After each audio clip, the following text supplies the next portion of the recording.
G.K. Chesterton made the statement that affected me very early in my recovery. He said, every man who stands at the doorstep of a brothel is looking for God. That is a perfect example of exactly what we're talking about. I mean, I unfortunately have been at the doorstep of a brothel, and I heard that, and it just floored me because it was true, and I didn't understand why I couldn't stop, why I was doing this, in my history, So it was just something that is overwhelming, the craving for God, for this love that we don't get in this life is where this stems from. Tell Them For Me, a podcast brought to you by Road to Purity, where recovering sex addict Dan opens up to his son David about his journey towards healing and redemption. Whether you're battling addiction or know someone who is, this podcast offers a beacon of hope and a reminder that you're not alone in this fight. Tune in and let's navigate this journey together.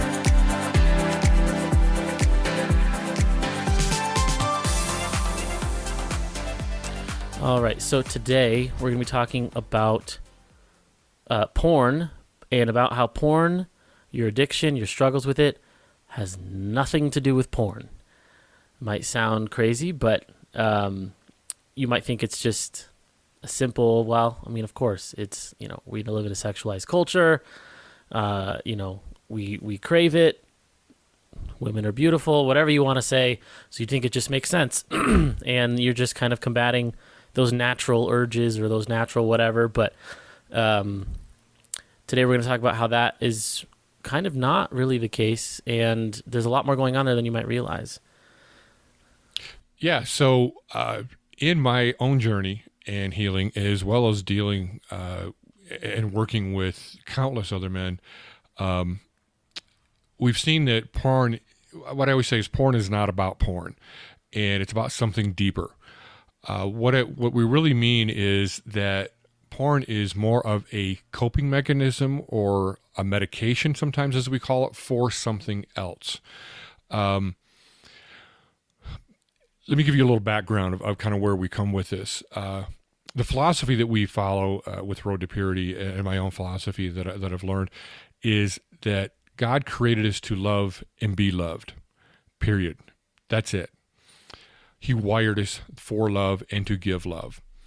Now, as we grow up with, parents, siblings, teachers, other authority figures, peers, and so forth, because everybody, without exception, has some type of woundedness or brokenness from their past, everybody has issues, and nobody is capable of really giving perfect, authentic love and affirmation. God wired us to receive perfect love, and therefore we need to have it. But things through our childhood, typically, and I'll give an example that we have in a program, like for one thing, is a 12-year-old comes home with a report card, and he's got 4 A's and 1 C. And his dad says, "Oh, why isn't this C and A?" Now, he doesn't talk like he's going to punish him. He's not in trouble, but he just asks why this C isn't an A. And the young boy goes, says probably to himself, and maybe even just feels it, doesn't even consciously know it. "Oh, I'm not perfect. I need to do better. I'm not good enough." And those things happen throughout our lives, especially our childhood, our parents, and so forth. So we begin to develop this feeling of inadequacy, these things that we have in our program called, the shame, our self-identity that's not perfect. As a result, we don't have this perfect love, but we're wired for it. God created us for it. If we don't have perfect love, we have pain. It may be traumatic pain from, major trauma, or maybe minor in like the case of like the report card and such, but we have some type of pain. The fact is, if we don't transform that pain, we will transmit it. It's not a choice. It's not something we have to be conscious of, and we can deny it and whatever. It just happens. It becomes part of our identity, becomes part of our behaviors, becomes part of a lot of things in our lives, is transmitting this pain. So what happens is most people, I'd say most people, the vast majority of all people, transmit their pain in some way. And usually in more than one way. And addictions are a common way. God created us as sexual beings. So one of the ways that he created us, and we're looking at theology of the body, is when we are a gift of self to our spouse, who we are in divine union with, under God in marriage, that complete gift is an act of unselfish love, perfect love. Now, that is a perfect thing that the enemy can pervert and twist into a desire for that when you're not in that situation. The fact is, too, that because we're broken, so often even married people come into this and they're not giving perfect love in that intimacy. So, but this medication, as it were, trying to mask this pain that we have, can be sex. It is drugs, alcohol, buying things, success. Even many politicians, a desire for power to control things, is all a protection or a medication quite often for this pain that we have. It even reminds me, and I always say this is something the Holy Spirit stuck in my mind for some reason. Way before I was even struggling with the addiction decades ago, I remember this one episode of Oprah Winfrey, of all people, had the president of Pepsi Cola on her show. And she asked him what was his biggest fear. And he said that people would find out that I really don't know what I'm doing. Mm-hmm. And I remembered that. Wherever it is, it's 40 years later or something, I still remember that. Here is the president of one of the largest corporations on the planet who has an inside fear that somebody's going to figure out he doesn't know what he's doing. Mm-hmm. Well, obviously he knows what he's doing. He's the president of one of the largest corporations on the planet. But he has this feeling, this internal image of himself, this self-identity of insignificance or incompetence. He's just not good enough. Where did that go? Well, he went all the way to president of Pepsi Cola. Part of that drive might have been to satisfy his inadequacy or his feelings of not being good enough. If I'm the president of Pepsi Cola, then maybe I'm, of a big company, maybe I'm good enough.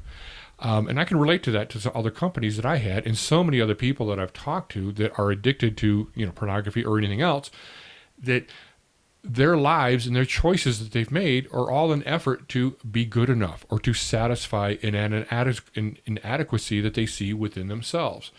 So pornography is an excellent medication because it is sexualized. It's a way to indulge in something, in a fantasy that we can believe or at least fantasize that the scene that we're looking at, or if it's expanded to, physically acting out with, affairs, prostitutes, whatever, that we are receiving love of some type, and that's what we're craving. Mm-hmm. G.K. Chesterton made the statement that affected me very early in my recovery. He said, every man who stands at the doorstep of a brothel is looking for God. Mm-hmm. That is a perfect example of exactly what we're talking about. I unfortunately have been at the doorstep of a brothel, and I heard that, and it just floored me because it was true, and I didn't understand why I couldn't stop, why I was doing this, in my history, So it was just something that is overwhelming, the craving for God, for this love that we don't get in this life is where this stems from. Mm-hmm. So all the, guys looking at pornography, oh, it's just about porn, it's about lust, it's natural, I just need to white knuckle it, I just need to stop looking. No. Why are you looking? What is underneath it? And so many of the cases that I've worked with on men, we've talked about lust, which we talked about in a previous episode, when they begin to heal and look at the inner self, and the guys that go through our program say this repeatedly, I started the program to curb or get control of my porn habit. It changed who I am, who I began to see myself as, getting to self-love, understanding my relationship with God. Mm-hmm. When that began to fall into place, the porn desire just went away on its own. Mm-hmm. Yeah, that's funny. I think you've used that Chesterton quote in the last 3 podcasts. Have I? I think it's the third time you mentioned it. It's a big one. It's earth-shattering for me. I mean, it's just something. It's if you do in my office, here's a picture I made of it I had put on just to put on the wall. And when I put it up when I had a counseling office and put it on there. It's because the statement is, it goes right to the core. Yeah. So I think the only question that I have with that I think people might be interested in is, it kind of sounds very generic, and obviously a lot of the stuff we talk about, the truth of the matter of dealing with your porn addiction or sex addiction of any kind, has to do with a lot of things that are similar to other addictions, and it's about finding the root of what's really going on. It really is not about necessarily the action that you're taking. But that being said, it still feels, maybe a little bit generic in the sense that, okay, well, why porn specifically? Why is somebody choosing that specifically? Why did I go to porn over alcoholism or something else? Typically what I think has happened is sexuality has been something that's from the from the very beginning. Prostitutes have been around, obviously when Jesus' time, and the promise of love from another person triggers us into what we want, what we're really looking for and deeply looking for. And in those cases, then prostitution was that promise. Now pornography can be perverted into that promise, into that idea, and if it's not a real person, at least it's a fantasy of it. And all of this is, bottom line is it's what we're looking for. And Satan has taken this idea of sexuality, which God created us for, intends us to use it with our spouses, and Satan twisted it inside out and made it about us and what we're looking for and the desire to be loved. And what he's done is kind of turned it upside down, where God created us, for this love and be loved. He created us to be a gift of self, to give ourselves to others, to give ourselves to our spouses, and to empty ourselves to others, which is transmitting love to other people. Mm-hmm. Without that, with the idea of pornography, that's actually a gift to self, not a gift of self. Mm-hmm. So it's a 180 degree difference. And what happens is, this is, essentially, like I said, it's about love. So it's kind of two sides of the same coin. One, sexuality as designed by God, giving of self, will yield life. Mm-hmm. In the way it's designed, new life, new souls, creation of life. We co-create life with God. Giving to ourselves is selfish. It creates death. Mm-hmm. It's the opposite side of the same coin. Mm-hmm. And Satan's not real creative. I love Christopher West once said that Satan doesn't have his own clay. He just takes the clay that we've got, that God has put out there, and perverts it into something else. Right. Looks different, but it's the same clay. So he takes the same sexuality and turns it inside out, makes it about us instead of about God, about life. It's about death. Mm-hmm. But it fulfills this craving that we want because we're missing it from our lives. Right. Because we don't have it, perfectly.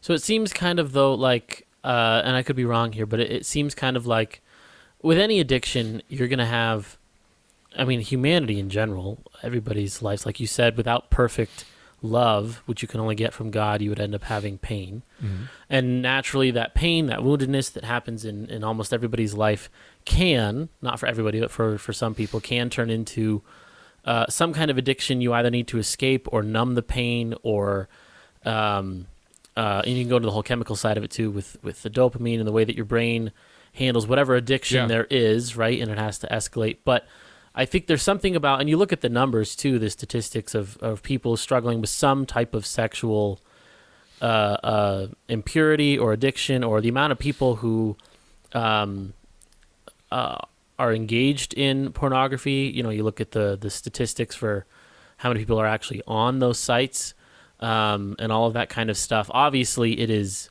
massively prevalent across the entire country, the entire world. Staggering. So I think that highlights something though about, there's that base level of the woundedness and pain that you're trying to deal with in some fashion, in some outlet, with all addictions. But I think when you talk about sexuality specifically, there's a very clear, it seems, interest in searching for that intimacy.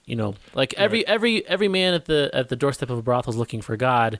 Yes, and it's deeper than that in the sense that I feel like it's one of the only addictions, the only things that you that people engage in that offers the illusion of intimacy. Especially Right. especially in today's age when you're talking about videos and Right. women can pretend to say or do whatever they want and they're talking to you or they're more than Yeah. just pictures, but it's engaging in such a way that's you can almost for a moment pretend like someone is loving you in a way that you think you need. And that's what I refer to when I talk about, the fantasy of it. It's the promise or the illusion that you're receiving this love, that you're actually with the root of what you're really looking for, which is why it's so much more powerful of an addiction, so much more prevalent than even the other addictions. But Yeah. it doesn't have to be addiction. It can express itself in so many other ways. Like I said, the idea of power and success with the president, of Pepsi Cola. Another example is, and this is also another one in our program, and this is something that I've seen a fair amount. There's this girl named Jenny. I don't remember if that's what I used the name in the program or not, but she has issues with her mother not giving her the attention and affirmation that she needed. She didn't feel loved. She didn't feel wanted. And it's because her mother had her own issues and so forth. But so how her changed her behavior is she's looking and craving for it because she has to have it. She's the person at parties who will always help out. She will, I'll come early and help you set up, or I'll stay and clean up, or I'm always there making sure everybody's got what they want. And she's not asked to help. She's just there being the helper doing this. And everybody says, oh, Jenny, you're so wonderful. You're so helpful. Oh, thank you for your help, whatever.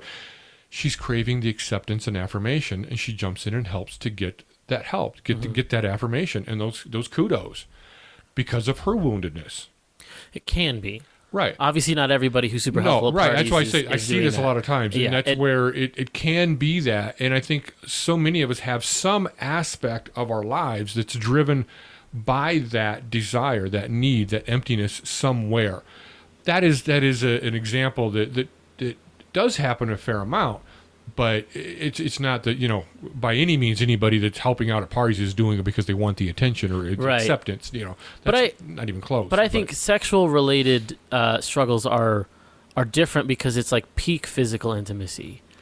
It's that peak element of feeling wanted or desired, even Right. more than well, that's why it's so powerful. the way that people respond to you helping at a party, or Yeah. or even developing power and success as the head of Pepsi. I think there's something even stronger there that's a little bit different. It's got the same underlying thing, but I think there's something Right. a little bit different about pornography specifically and sexual. Even having just a ton of different partners and right, all of that. But different that's kind of why stuff. that's why the sexuality or sexual related addictions, disorders, whatever, are the most powerful, the most prevalent. They're one of the most difficult to treat. Yeah. Because we are craving in essence of our identity and who we are created in God. It's just been perverted inside out. Right. Right. God created us for sex. He did not create us for drugs or for alcohol or for video games. They all serve a similar purpose in Sure. this escape, or can get to that point often.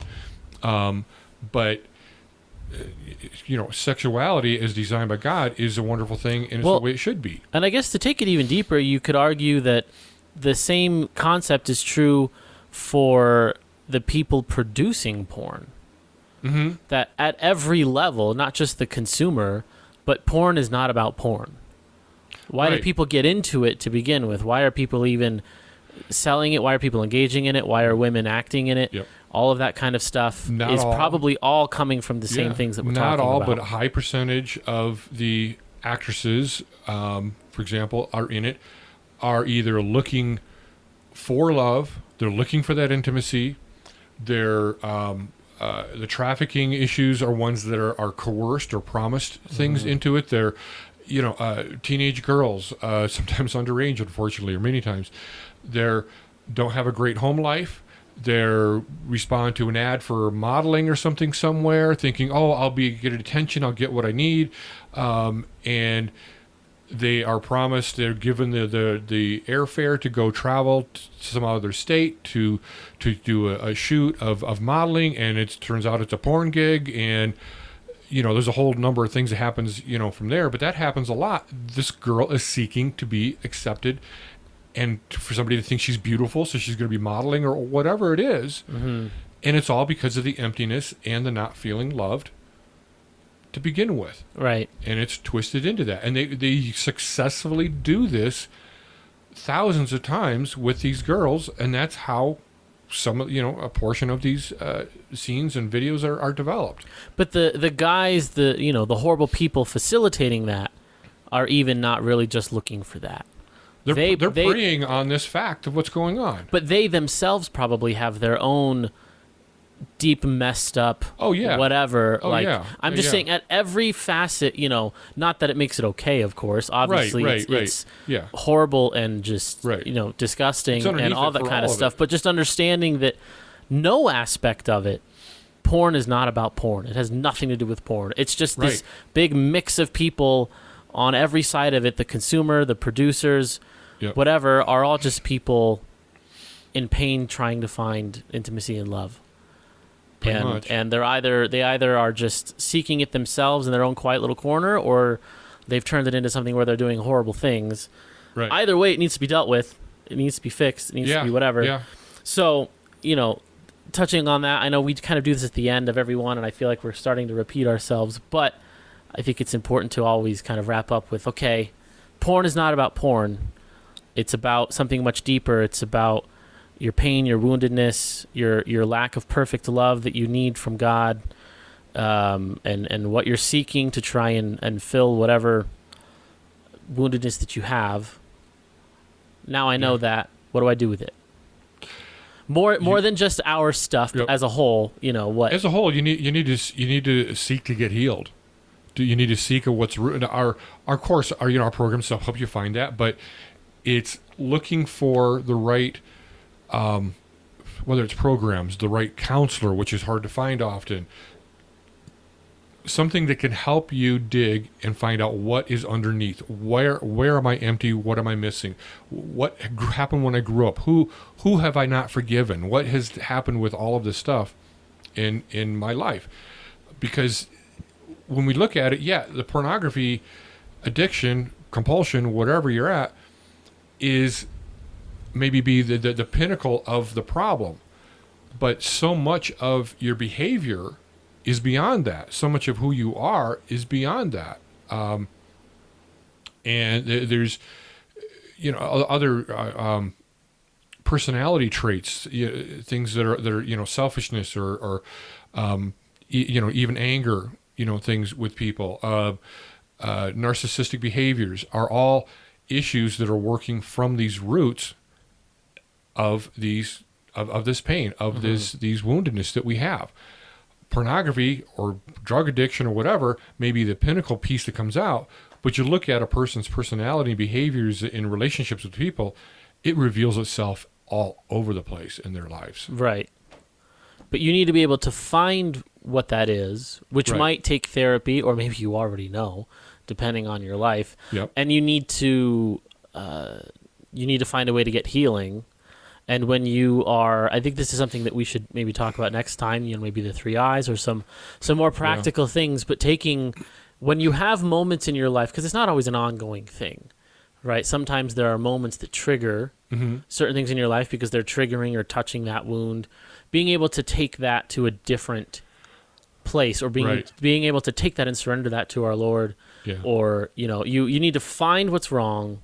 You need to get healing for that. And then you also need to take whatever keeps digging at that wound and whatever in your life is still a problem, and find a way to take it to something, to offer it up, to glorify it, to sanctify it, all of those kinds of things. Finding those issues, digging to them, reconciling them, working through the work that needs to be done to get the freedom, the forgiveness of other people, the forgiveness of yourself, relationship with God.